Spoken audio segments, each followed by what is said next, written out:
Mesdames, Messieurs, on va peut-être commencer aussi pour les gens qui sont à l'heure. Donc on accueille Ludovic Martin, expert e-commerce, web-to-print et marketing, qui vient nous parler aujourd'hui de risques cyber. On a un petit peu trop tendance à considérer peut-être que ce soit dans nos métiers des industries graphiques ou dans le secteur des TPE-PME, on est peut-être à l'abri de ces risques parce que qui s'intéresse de venir hacker nos entreprises alors que personne n'est à l'abri.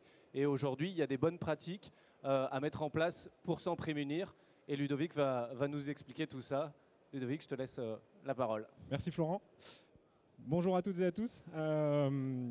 Donc voilà, comme Florent l'expliquait, on va faire le point sur la cybersécurité. Alors je ne me prétendrai pas être un expert en cybersécurité. L'idée, c'est plutôt de sensibiliser. Pourquoi ? En fait, la menace informatique, alors on entend de plus en plus parler dans les médias, mais c'est une réalité. Le nombre d'attaques a augmenté de manière très importante.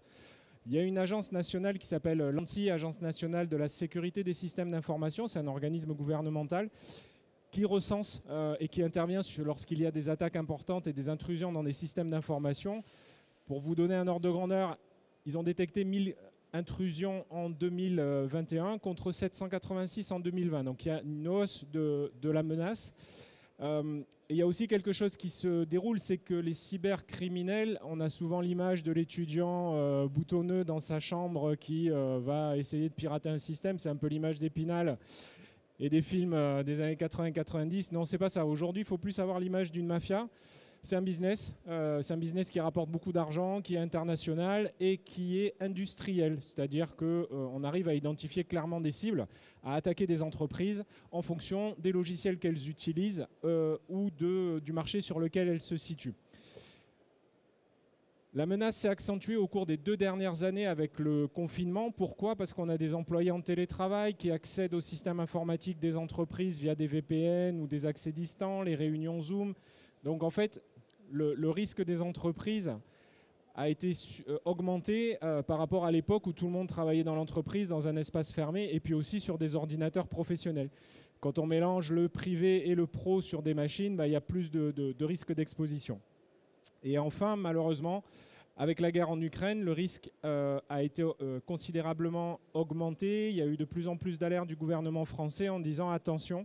Le niveau de menace pour les entreprises comme pour les administrations a été considérablement relevé. On a tendance à penser que les attaques, c'est les grandes entreprises, c'est les hôpitaux, etc. En fait, il y a un schéma qui est très parlant, qui est une analyse de l'ANSSI. C'est la répartition des victimes d'attaques. La zone rose, c'est les PME, TPE et entreprises de taille intermédiaire.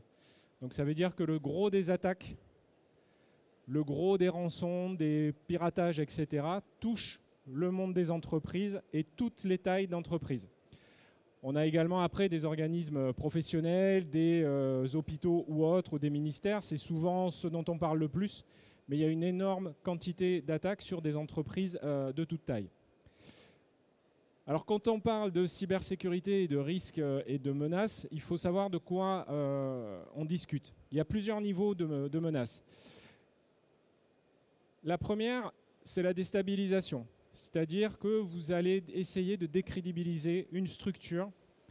Alors, c'est le cas souvent des États, des ONG qui vont être attaqués ou sur lesquels il va y avoir des fake news qui sont diffusées pour les déstabiliser dans les médias ou auprès de l'opinion.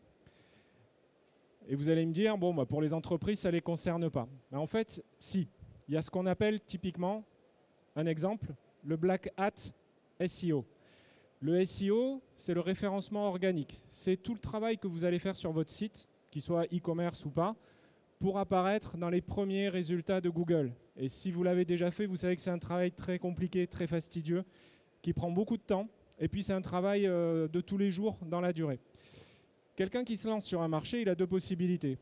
Premièrement, faire mieux que son concurrent, donc faire ce travail qui prend du temps et qui va faire en sorte qu'il va s'approcher de votre position dans Google ou vous dépasser.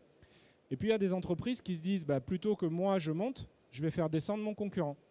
Et pour ça, ils lancent des opérations qu'on appelle du black hat, du chapeau noir, c'est-à-dire des opérations en dessous de la légalité. Ils vont contacter des services spécialisés dans ce type de prestations, généralement dans des pays asiatiques. Et en fait, ils vont commencer à faire en sorte de brouiller le référencement du concurrent, voire de réduire la qualité de son référencement sur Google pour le faire descendre. Et mécaniquement, si lui, il est quelques positions en dessous, ben, lui, il va remonter. Et c'est beaucoup plus fréquent qu'on l'imagine, parce que ce n'est pas forcément coûteux pour un concurrent d'aller dégrader la réputation de son confrère. Ça peut aussi, par exemple, on l'a vu, Black Friday, c'est la journée de l'année pour beaucoup de commerçants parce qu'ils vont faire un très gros chiffre. Bah, ce jour-là, il y a un petit concurrent qui va s'amuser à déclencher une attaque des serveurs ou à commanditer une attaque de serveurs pour que le jour du Black Friday, le site du concurrent tombe. Mécaniquement, lui va récupérer des commandes. C'est des pratiques qui n'appartiennent pas à la science-fiction. C'est malheureusement de plus en plus fréquent. La deuxième type de menace qu'on connaît le plus, malheureusement, c'est les demandes de rançon, ce qu'on appelle les rançons JCL notamment. Ça veut dire que le plus fréquemment par un email ou par une clé USB, il y a une espèce de virus qui va se propager dans votre système d'information, qui va crypter vos données. Et on va vous dire, OK, vous voulez décrypter toutes ces données, vous voulez récupérer votre système d'information, payer une rançon en Bitcoin ou autre, et peut-être que vous récupérerez vos données. Ça, c'est le gros de la menace actuelle parce que ça se propage assez facilement par plein de vecteurs différents, on le verra. Mais il y a aussi des entreprises qui vont faire des rançons en bloquant vos sites, donc en les saturant et en les rendant inaccessibles et en vous disant si vous payez, on stoppera l'attaque. Ou alors qui vont attaquer votre système d'information, votre site e-commerce, récupérer votre base de données client et vous dire si vous ne payez pas, je diffuse cette base de données à vos concurrents ou je la mets en libre accès sur le web et du coup vous allez être poursuivi pour divulgation de données privées ou autres. Donc ça fait partie des types de rançons que l'on observe dans les cybermenaces. Ensuite, il y a quelque chose dont on parle un petit peu moins, mais vous avez peut-être entendu parler de la fraude aux dirigeants.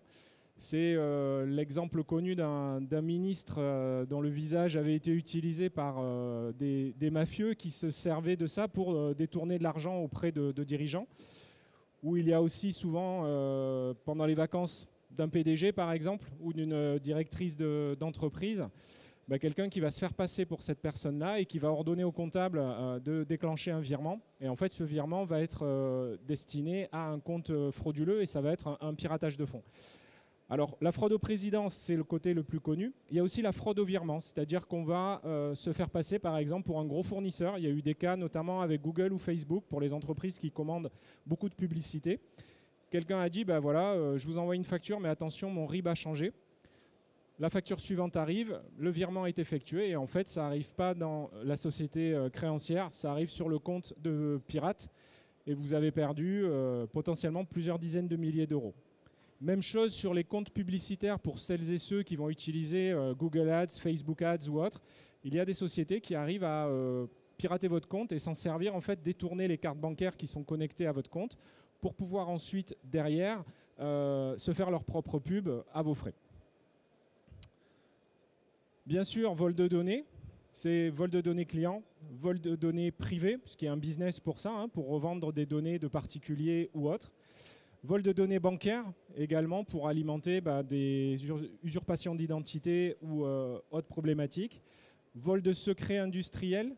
Et les secrets industriels, ça couvre beaucoup de choses. Ça peut couvrir la manière dont vous travaillez, les succès ou les paramétrages que vous avez faits.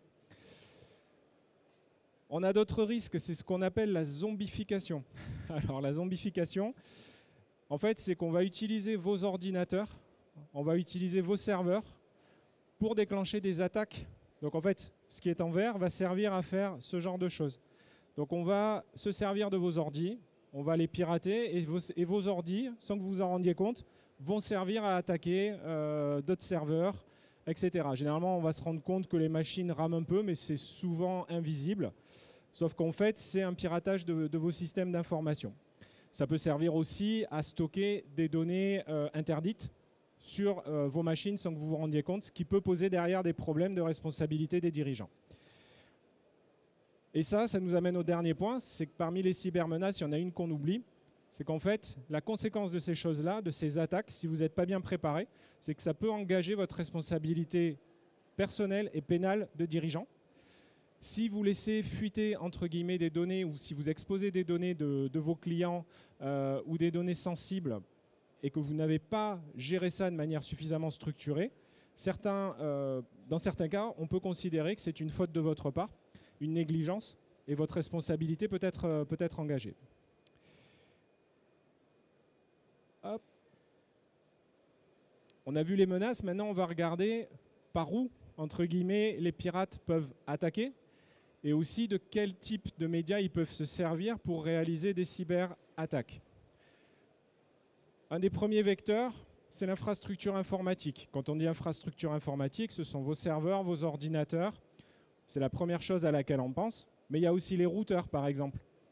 Vous allez avoir les réseaux Wi-Fi, qui sont souvent des vecteurs très fréquents.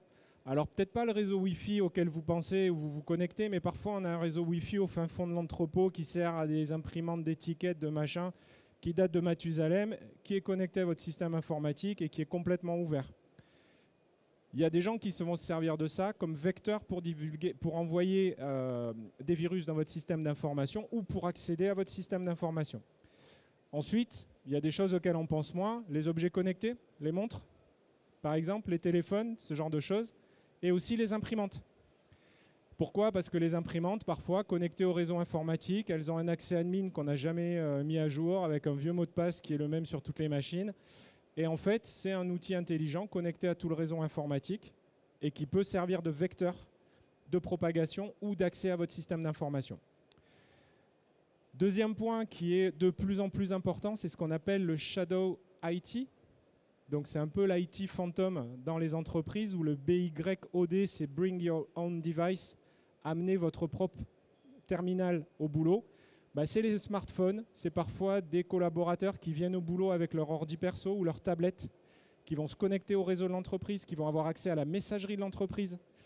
Et là, on a un mélange très dangereux d'outils perso avec des données professionnelles. En plus de ça, vous n'avez souvent pas la maîtrise, vous, en tant que dirigeant, sur la configuration de ces machines, sur leur sécurisation. Et en plus de ça, on a des accès particuliers. Bien, ça peut être les enfants qui vont jouer dessus le week-end, ou on a traîné sur des sites pas recommandables, on s'est récupéré des virus ou des choses comme ça, et puis hop, ça va atterrir sur le réseau de l'entreprise. Autre vecteur d'attaque, les plateformes web, sites e-commerce, les sites vitrines ou autres, où là en fait on a des réseaux de pirates qui vont identifier la technologie que vous utilisez, les versions d'outils, de logiciels ou de plugins que vous utilisez en détectant celles qui ne sont pas à jour. Et du coup, ils vont voir que vous avez une vieille version qui n'est pas à jour, qui présente une vulnérabilité. Ils vont vous attaquer par ce biais-là. Également, les API. Donc, les API, c'est ces systèmes qui permettent en fait de connecter des services web entre eux. Et de plus en plus, ce sont des cibles d'attaque parce qu'ils ne sont pas toujours très bien sécurisés. Et là, on attire des pirates plutôt de haut vol parce qu'il y a énormément de données qui transitent par ce type d'API. Et c'est très rentable de les attaquer. Les outils bureautiques, bon, le mail, je ne vais pas vous faire la réclame, hein, tout le monde est sensibilisé à ça. Mais par exemple, est-ce que vous savez qu'aujourd'hui, il y a de plus en plus de virus qui circulent dans les invitations d'agenda, les invitations Google Agenda, etc. En fait, c'est un vecteur, souvent on vous envoie un lien de réunion où dedans il y a un lien de vidéoconférence.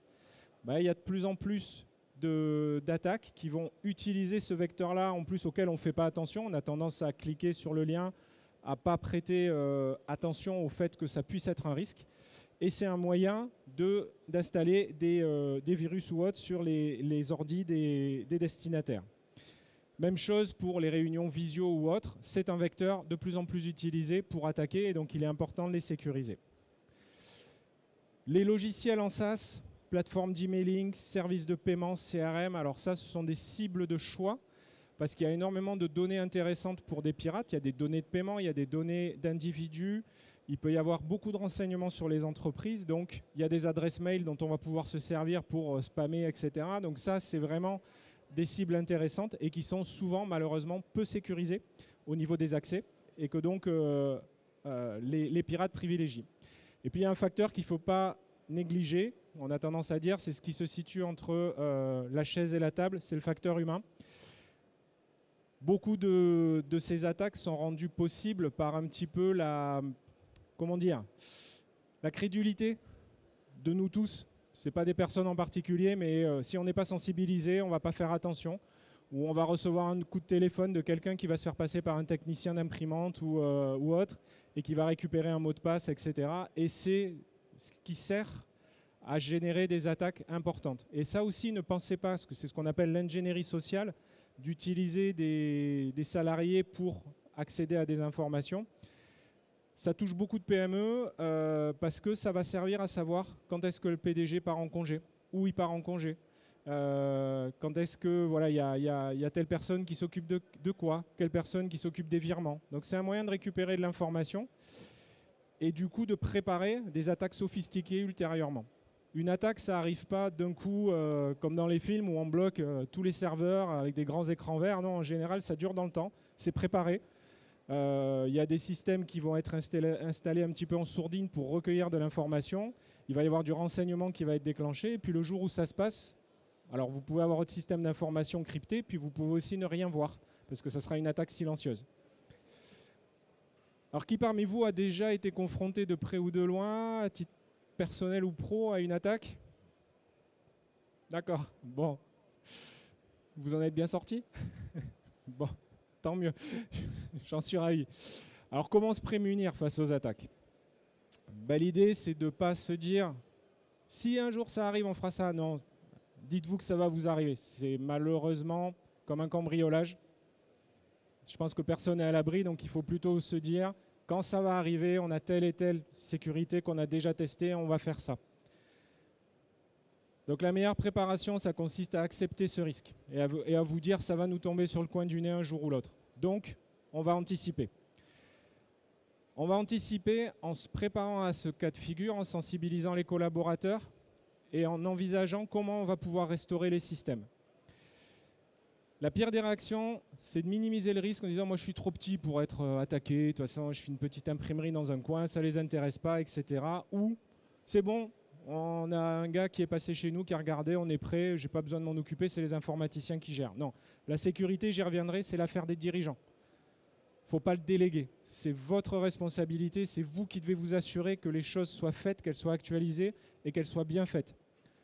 Vous devez comprendre les risques, vous ne devez pas forcément comprendre toutes les solutions, mais vous vous assurez qu'elles soient bien mises en place et qu'on répète les choses.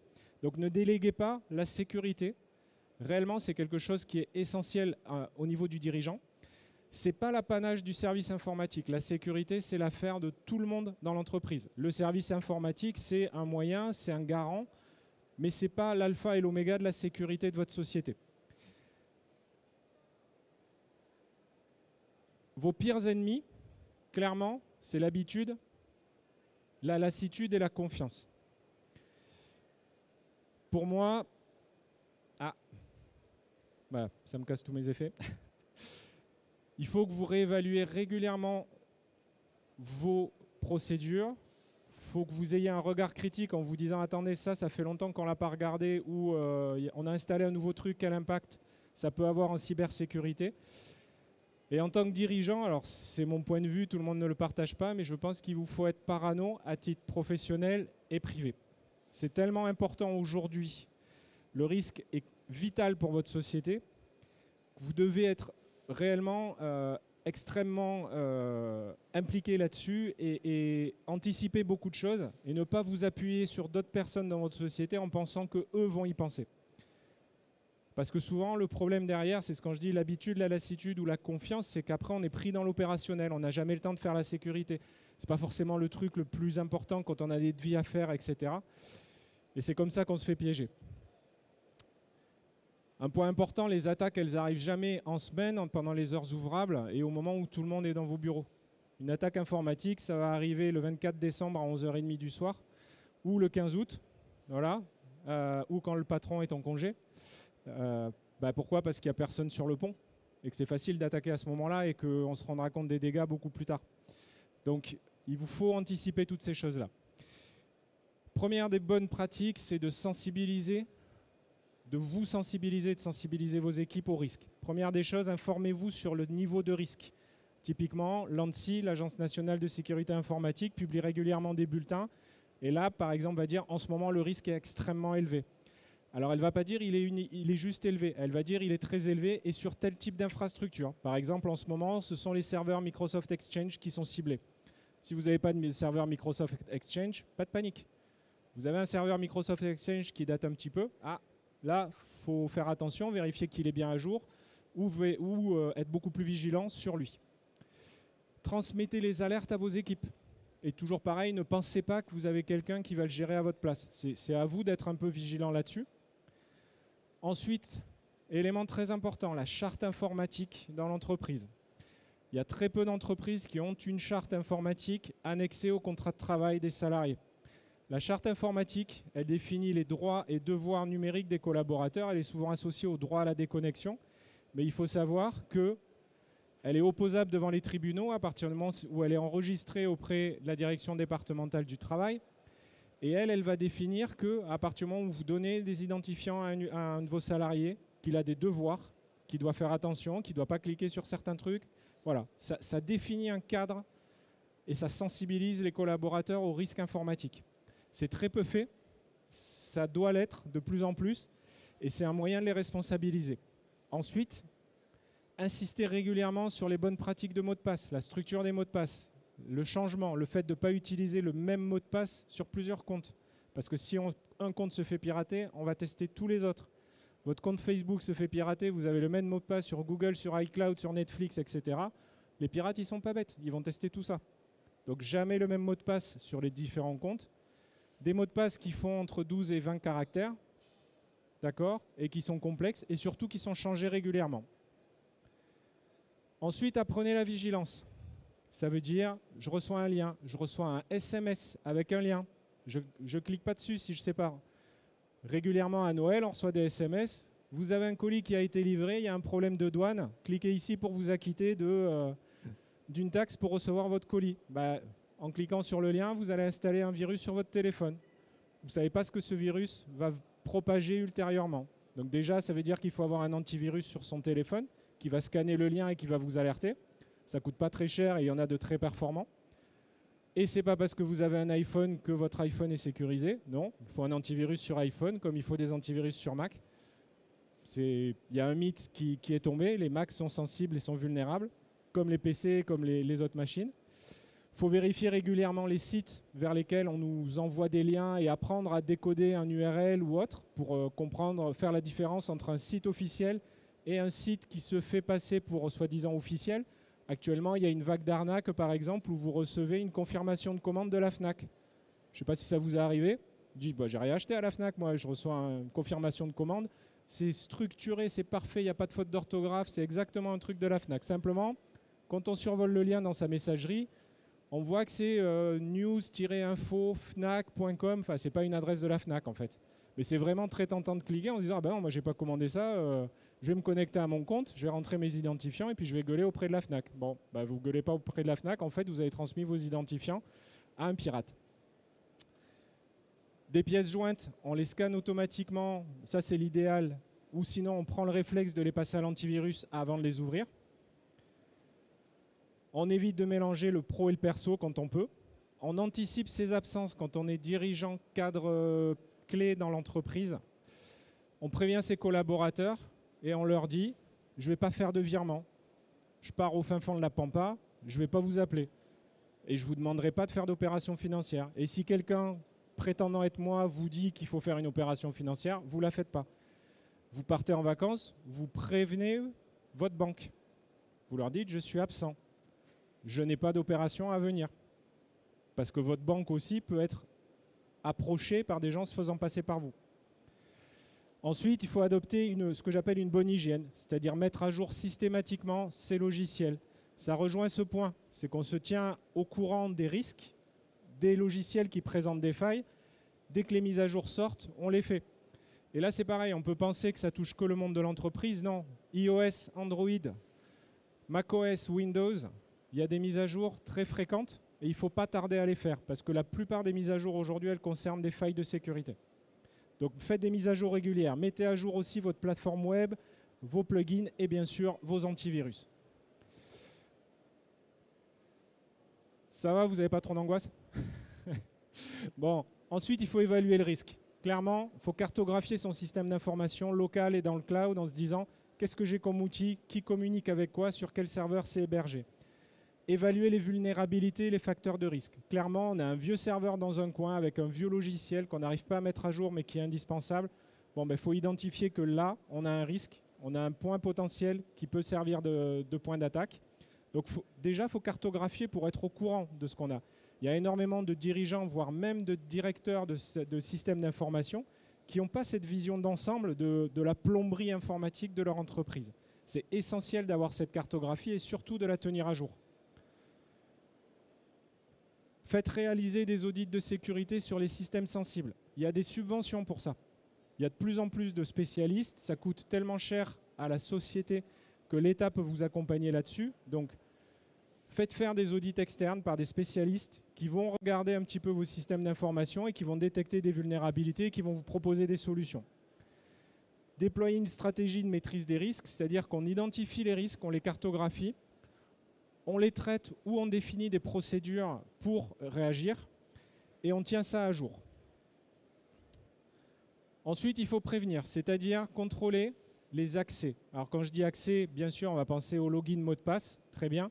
Il y a les accès physiques à l'entreprise, des lecteurs de badge, des clés, qui a les clés, qui rentre dans l'entreprise, à quelle heure. Alors on va le faire par exemple pour se prévenir contre des cambriolages ou contre des intrusions dans les locaux, mais c'est aussi une manière de se protéger contre des attaques informatiques de gens qui potentiellement vont accéder à votre parking et vont se connecter à un Wi-Fi un peu vulnérable pour divulguer un virus dans votre système d'information. Ensuite, vous sécurisez toutes vos vulnérabilités. Une fois que vous avez cartographié, que vous voyez que vous avez un Wi-Fi qui est un peu faiblard, ben vous le changez ou vous demandez à votre prestataire informatique qu'on le sécurise. Les ports USB, les BIOS, ce genre de choses. Si vous avez des ordinateurs très sensibles, comme par exemple la comptabilité ou autre, il existe des verrous sur les ports USB. Alors ça peut paraître de la science-fiction, mais on a vu des entreprises qui se sont fait pirater parce qu'il y avait quelqu'un qui avait laissé une clé USB dans un ordinateur pour divulguer ce qu'on appelle un keylogger ou autre, c'est-à-dire des systèmes qui vont récupérer les données qui sont saisies au clavier. Ce n'est pas de la science-fiction, ce n'est pas que dans les séries qu'on voit ça, c'est malheureusement une réalité aujourd'hui. Ensuite, dès que vous avez des systèmes informatiques sensibles, des logiciels importants, vous déployez ce qu'on appelle la MFA ou 2FA, c'est l'authentification multifacteur. C'est-à-dire qu'en plus de mon identifiant mot de passe, je vais avoir un code aléatoire qui est changé toutes les minutes, qui m'est généré par une application sur mon smartphone et qui va m'être demandé sur le site et qui est une sécurité additionnelle au mot de passe. Ça peut être aussi une clé USB ou une clé NFC, qui sont des clés cryptées et qui permettent, en cas de vol du mot de passe, d'empêcher l'accès à vos données. C'est très important sur tous les logiciels qui concernent des accès aux bases de données clients, au système de paiement, à la CRM, etc. Et c'est important de le faire pour vous en tant que dirigeant, pour vos collaborateurs clés qui sont chefs de service ou autres, et même plus largement, de manière, moi je conseille de le faire dans toute la société, d'imposer un petit peu ce type d'outil parce que ça fait passer le message qu'il ne faut pas faire n'importe quoi et qu'un mot de passe, ça ne suffit plus aujourd'hui. À titre personnel, je vous recommande systématiquement de le faire sur vos comptes Facebook, Google, iCloud, Dropbox, tout ce que vous voulez. Tous ces systèmes proposent aujourd'hui la double authentification et ça vous prévient contre un vol de mot de passe. Stratégie de mot de passe, on en a parlé. Sécurisation des smartphones et tablettes. Encore une fois, un smartphone, c'est un vecteur idéal pour divulguer des virus ou autres. Donc antivirus, performant, mis à jour. Et on fait toutes les mises à jour des OS qui sont proposés et des applis. On n'attend pas des mois en se disant voilà, j'ai autre chose à faire. Les vieux systèmes d'exploitation, le vieux Windows XP qui traîne dans un coin, le vieux macOS à la PAO, etc. Soit on les élimine, on les remplace par des nouveaux systèmes quand on peut, soit si on ne peut pas les éliminer, on contingente et on met ces machines le plus loin possible du reste des autres ordinateurs. Parce qu'il n'y a rien de plus dangereux que d'avoir ça qui traîne dans un coin, tout le monde l'oublie, il n'est plus mis à jour et il sert de vecteur d'attaque. Restriction des privilèges aussi, donc les droits utilisateurs, on évite d'avoir des utilisateurs qui aient des accès administrateurs et qui travaillent toute la journée en administrateur. Même vous, sur vos ordinateurs, je vous recommande d'éviter de le faire. Sur vos ordinateurs voilà, professionnels et même particuliers. Tout simplement parce que si vous êtes connecté en administrateur sur votre ordi et que vous êtes attaqué par un virus ou autre, il aura un accès complet à votre système d'information. Alors que si vous êtes sur une session avec des droits restreints, ceux dont vous avez besoin pour faire votre activité courante, bah, ça va contingenter un petit peu la propagation du risque. Ensuite, on met en place des process de sécurité. Qu'est-ce qui se passe quand le dirigeant est absent, quand le ou les dirigeants est absent? Qui prend le relais? Qui décide? Qui valide les décisions? Qui est au courant des opérations en cours? Voilà, changement de fournisseur, rachat, etc. Dès qu'on a un changement de RIB, alerte rouge, il faut que ça soit contresigné, vérifié auprès de la banque que le RIB est juste, et on ne change pas le RIB d'un fournisseur avant d'en avoir l'exacte certitude que c'est le bon RIB de la bonne personne. Tous les virements supérieurs à 10 000 €, vous devez aussi mettre en place des procédures de sécurité à plusieurs niveaux, en distinguant la personne qui va opérer le virement de la personne qui va contresigner ce virement-là. Ensuite, il faut établir ce qu'on appelle des plans de continuité et de reprise d'activité. Donc, ce sont des procédures à élaborer. Il y a plein de modèles qu'on trouve gratuitement sur Internet auprès des sites officiels qui vont vous expliquer d'abord comment on évalue la menace, comment on réagit face à ces menaces, comment on peut tester ces sauvegardes. Et alors là, c'est un élément très important. Je pense que tout le monde fait des sauvegardes, mais il faut les faire comme il faut. Et pour ça, il y a une bonne pratique. Ce n'est pas moi qui l'ai inventé, hein, c'est des bonnes pratiques globales dans le monde des sauvegardes. C'est ce qu'on appelle les sauvegardes 3, 2, 1.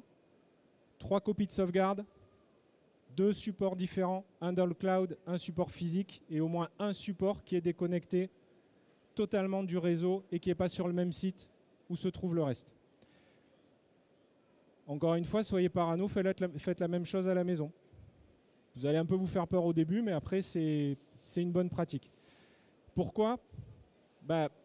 Si vos sauvegardes sont connectées à votre réseau informatique et que votre réseau est crypté, les nouvelles générations de cryptolecteurs vont cibler instantanément les systèmes de sauvegarde et les lecteurs cloud.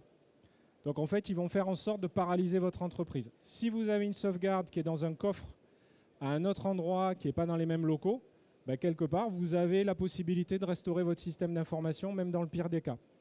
Et pourquoi hors site ? Il y a la cybermenace, il peut y avoir aussi un risque inondation, incendie, destruction de votre système d'information, et il ne faut pas que vos sauvegardes soient au même endroit que les données sources. Ça peut paraître illusoire, vous avez entendu parler du feu du data center d'OVH qui s'est déroulé l'année dernière. Ce qui a surpris tout le monde, c'est que tout le monde a découvert, beaucoup de clients, que les sauvegardes étaient au même endroit que les serveurs. Donc tout a brûlé. D'où l'importance d'avoir un plan de sauvegarde où on distingue ces sauvegardes du lieu de stockage des données principales.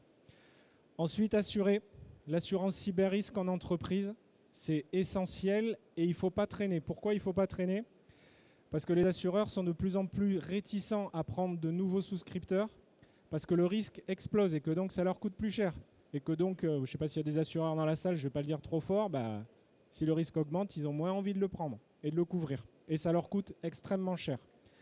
Vous faites partie d'un groupement d'imprimeurs, un prix Club, un prix France ou autre. Généralement, ils ont des négociations de contrats d'assurance cyber-risque avec des prestataires. Sinon, vous allez voir votre assureur, votre courtier en assurance, et vous lui demandez qu'il vous couvre sur ce risque. En général, ça va couvrir le risque de perte d'exploitation.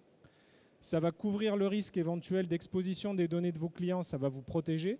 Et ça va aussi, en cas de cyberattaque, l'assureur va vous mettre à disposition des experts qui vont vous aider à contrer le risque. Et ça, c'est très important parce que je pense que vous confirmerez, en cas de cyberattaque, c'est des événements extrêmement stressants. C'est comme un cambriolage, on ne sait pas forcément quoi faire, on n'est pas forcément présent dans l'entreprise. Ce type d'experts vont avoir les bonnes pratiques, ils vont savoir qui contacter, ils vont savoir vers qui vous diriger et ils vont vous guider pour ne pas faire d'erreur. Donc c'est essentiel aujourd'hui d'avoir une assurance cyber-risque, que vous ayez du e-commerce ou pas. Si vous faites du e-commerce, c'est encore plus important. Mais si vous ne faites pas de e-commerce, je vous conseille quand même d'en prendre une. Et au titre particulier, le dirigeant, je vous conseille d'en prendre une à titre individuel. On commence à trouver des assurances cyber-risque individus. Pour le dirigeant, c'est important parce que potentiellement, vous pouvez être aussi une cible à titre personnel parce que vous dirigez une entreprise. Et donc, il vous faut vous couvrir également à ce niveau-là. Ensuite, c'est bien de faire des sauvegardes, mais comme je le disais, il faut les tester. Parce qu'une sauvegarde avec un problème d'écriture ou qui n'a pas fonctionné complètement, ça arrive. Et si on ne la teste pas régulièrement, on va penser qu'on a un backup, mais en fait, le backup, il n'est pas exploitable. Donc il faut faire des tests d'intégrité, c'est-à-dire que régulièrement, on va regarder la sauvegarde et on va voir si on arrive à restaurer le système. On va faire des tests de complétude pour être sûr qu'on ait bien tout sauvegardé, que ça ne s'est pas arrêté à 80% et qu'on n'a que 80% de sa base client. Et on va faire des tests de restauration, c'est-à-dire qu'on va prendre le disque de sauvegarde ou la bande ou autre chose, et on va essayer de restaurer son système pour voir combien de temps ça prend. Parce que parfois, c'est ce qui arrive, c'est que oui, on a les sauvegardes, mais c'est trop long, on n'arrive pas à le restaurer. Il y a trop de données. Ou le système, il patauge et à un moment donné, il plante. Il vaut mieux s'en rendre compte avant que le jour J où on a l'entreprise arrêtée et où on a la production arrêtée, du personnel en chômage technique. Ces tests, si vous prenez une assurance cyber, ces tests réguliers à peu près tous les 6 mois seront exigés par l'assureur en cas d'incident. Si vous ne les faites pas, il va vous dire « moi, je ne vous couvre pas ». Ensuite, réaliser des exercices de simulation de CryptoLocker. Je pense que dans toutes les entreprises, aujourd'hui, on fait des exercices d'évacuation incendie. Mais il faut faire des tests et des exercices de simulation. On va simuler la restauration ou une panne ou une attaque. Et on va simuler ce qu'on appelle les CryptoLockers, c'est-à-dire qu'il y a un mail qui va être envoyé avec un lien pseudo-frauduleux. Et on va tester combien de personnes dans l'entreprise cliquent dessus de manière un petit peu bête. Et on va débriefer en disant, tu vois, là, tu as reçu un email. Cet email, potentiellement, il aurait pu permettre de pirater ou de bloquer l'entreprise. Donc, il ne faut pas cliquer dessus pour telle et telle raison. Et on va débriefer, on va accompagner les équipes. Même chose, on réalise des exercices de crise cyber. Donc, on va simuler un cas de figure. Un CryptoLocker, le serveur qui a été hacké ou autre. Comment on réagit, où se trouvent les numéros de téléphone, qui on appelle, où est le numéro de téléphone de l'assureur, est-ce qu'on a une assistance, est-ce qu'il faut prévenir la gendarmerie. C'est tout bête, mais oui, c'est le cas. Dans certains cas, il faut prévenir, il faut déposer plainte. Et vous avez des services de l'État qui peuvent être à votre disposition pour vous aider. Et suite à ces exercices, on débriefe, on en tire des conclusions, on détecte des vulnérabilités, on améliore. Et ces exercices, je conseille en tout cas de les faire au moins une fois par an. Ensuite, il faut surveiller. C'est-à-dire, comme je vous le disais, une attaque, ça n'arrive pas forcément d'un coup. Ça vient petit à petit. Il y a des signes précurseurs. Donc, pour les détecter, ces signes, il faut surveiller ces serveurs, il faut surveiller ces sites Internet. Il faut déployer des antivirus et que ces antivirus puissent vous remonter un petit peu des alertes en vous disant qu'il y a quelque chose qui se passe. Et puis, il faut aussi analyser régulièrement les logs. Les logs, c'est les journaux sur les serveurs qui analysent qui se connecte. Et on va regarder, par exemple, des adresses IP. Si on commence à avoir un gros volume d'adresses IP en provenance d'Indonésie, du Vietnam, de pays où on n'a rien à faire, qui se loguent à nos systèmes d'information, ce n'est pas normal. Si vous ne le surveillez pas, vous ne le verrez jamais. Vous le verrez trop tardivement. Ça sert aussi en débriefing d'attaque à déterminer d'où est venue la menace et aussi pour des procédures judiciaires à pouvoir identifier l'origine de l'attaque.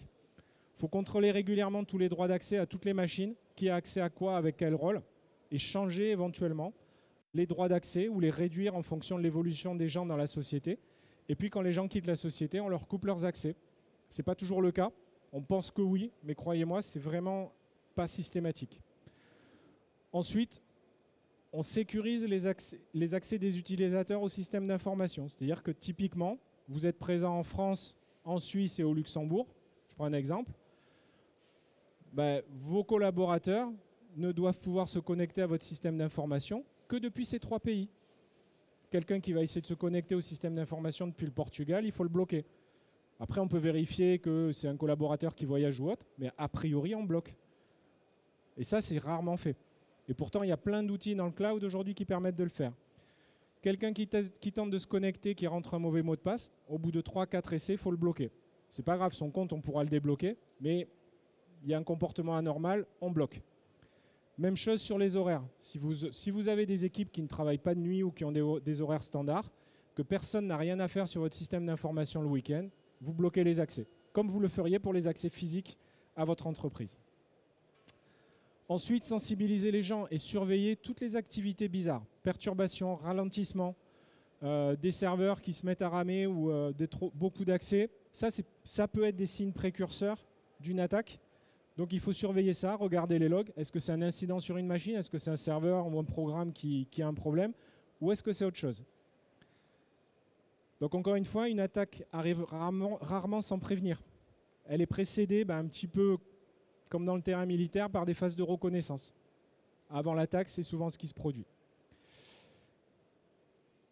Toutes les périodes critiques, Black Friday, ce qu'on appelle la peak season, donc par exemple la période avant les fêtes de Noël, le 15 août, les absences de personnel clé, c'est des périodes où on passe en code rouge.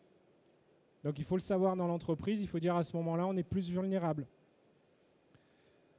Ensuite, en cas d'attaque, il faut savoir réagir. La première des choses, c'est constater, c'est-à-dire on va caractériser le constat, on va évaluer le périmètre touché, on va identifier l'origine lorsque c'est possible, on va faire des captures d'écran, c'est important. Au moment où vous voyez quelque chose qui se passe, d'avoir le réflexe de faire une capture d'écran, d'imprimer, de garder une trace, parce que ça permettra derrière peut-être à un expert en cybersécurité de comprendre d'où c'est venu et donc de limiter la propagation. Vous prenez un cahier, vous notez par écrit ce qui s'est passé à telle heure, etc. parce que ça vous aidera plus tard à réagir et à patcher et à éviter que ça devienne plus complexe. On essaye d'estimer l'impact potentiel. À combien d'ordinateurs sont touchés? Il y a un cryptolocker, ça touche un service, ou est-ce que ça s'est déjà propagé à toute l'entreprise? Ou est-ce que c'est que le portable du commercial qui, en rentrant a ce cryptolocker dessus? Donc on essaye d'identifier déjà le périmètre concerné. Ensuite, il vous faut aussi déterminer, ce que je vous disais, est-ce que vous êtes obligé de le signaler à la CNIL? Est-ce que vous êtes obligé de déposer plainte en fonction de la gravité? Ça aussi, ça fait partie de vos dirigeants. De vos responsabilités de dirigeants, pardon. Si jamais des données de vos clients se retrouvent dans la nature ou ont été piratées, surtout si c'est des particuliers, vous avez une obligation de signalisation à la CNIL dans un délai donné. Je crois que c'est 72 heures. Ensuite, il vous faut alerter tous les cadres de votre entreprise, service informatique, service juridique si vous en avez un, vos prestataires, s'ils sont prestataires, je parle liés à la technologie. Généralement, il vous faut prévenir en fonction de la gravité, mais vos fournisseurs, vos clients, c'est bien de leur dire attention, on est victime d'une attaque. Il ne faut pas hésiter à jouer la transparence. Il vaut mieux leur dire bon, on subit une attaque, ça arrive à tout le monde. On vous prévient que si vous recevez des mails bizarres de nous, attention, parce qu'il n'y a rien de pire commercialement de subir une attaque et du coup d'impacter un client et que votre client se retrouve dans la panade à cause de vous parce que vous ne l'avez pas prévenu. Donc soyez transparents. De toute façon, à un moment donné, ça ressortira, donc il vaut mieux anticiper.